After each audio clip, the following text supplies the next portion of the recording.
When I was in high school, I remember seeing what seems to be a peculiar looking rosary which my father carefully kept in his office drawer. It was given by a Japanese client, something used by Buddhist followers. We had a very comfortable life, other than the normal children, since my father was a good provider. But in year 2009, when Typhoon Ondoy came, our family business and several properties were terribly affected, and what was more tragic, my father passed away. We almost lost everything.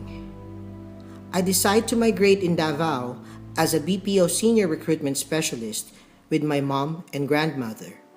I thought I could save money, but we ended up accumulating debts. I tried so hard to save up, opting to walk 3 to 4 kilometers on my way home from work. In 2013, I became target of politics at work, so I opted to resign before people make a plot against me. On my way home, I met a previous applicant who I helped to land a job before. He introduced me to a couple of his friends. One of them had a girlfriend who happened to be an SGI member. I got invited to attend a Buddhist friendship meeting. I attended the meeting, and that was the time that I heard the chanting of Nam Myoho Renge Kyo. I saw the members using the Buddha beads, which they call Jozu. It was a big turning point in my life. When I got home, I immediately looked for it. Luckily, my mother took with her the Buddha beads of my father.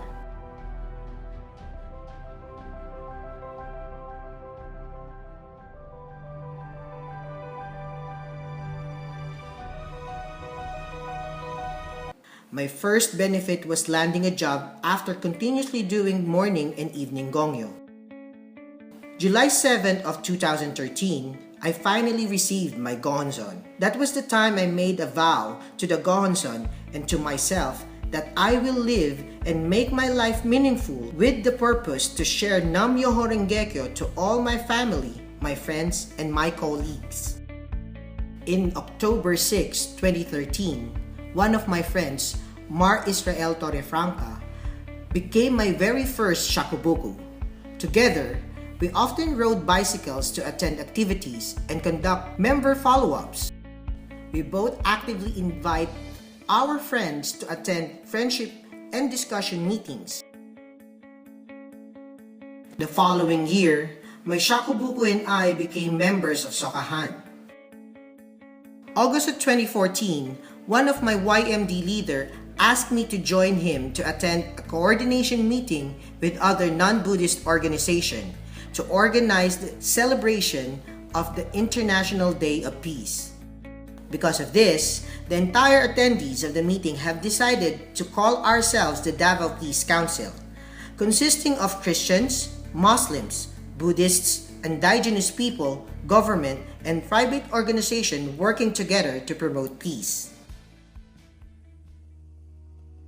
Yet, I was faced again with challenges. Me and my shakubuku got laid off since our company was facing financial issues. Every night, I chanted to change my circumstances in life. I indulged myself in reading study materials and our Sokahan meetings. Every year, I really strive to share Buddhism and have a shakubuku receiving their own Gohonzon. However, some of them became inactive. I got frustrated and angry every time they make excuses.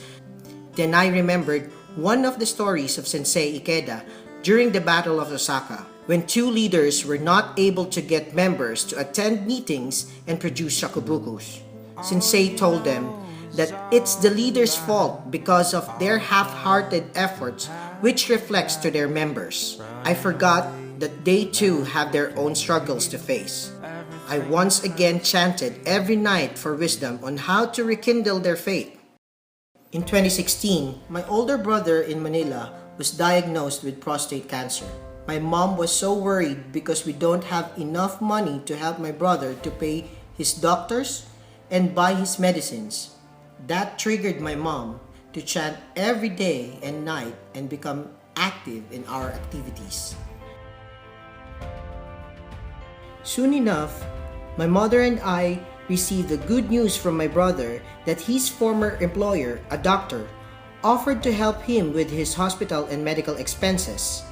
A few months after, my brother underwent operation and is now cancer-free.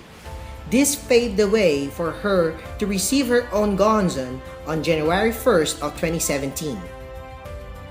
I realized that every year since 2013, I always have a shakobuku receiving their own gonzon. I told myself that this year I will have another shakobuku. February of this year, I got employed by one of the homegrown and successful BPO company in Davao as their marketing and recruitment head.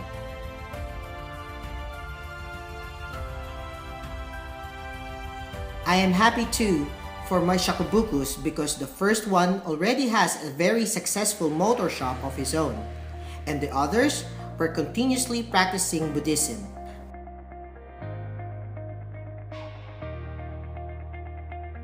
President Ikeda once says, "A Buddha is not the one who sits quietly in a remote world of enlightenment.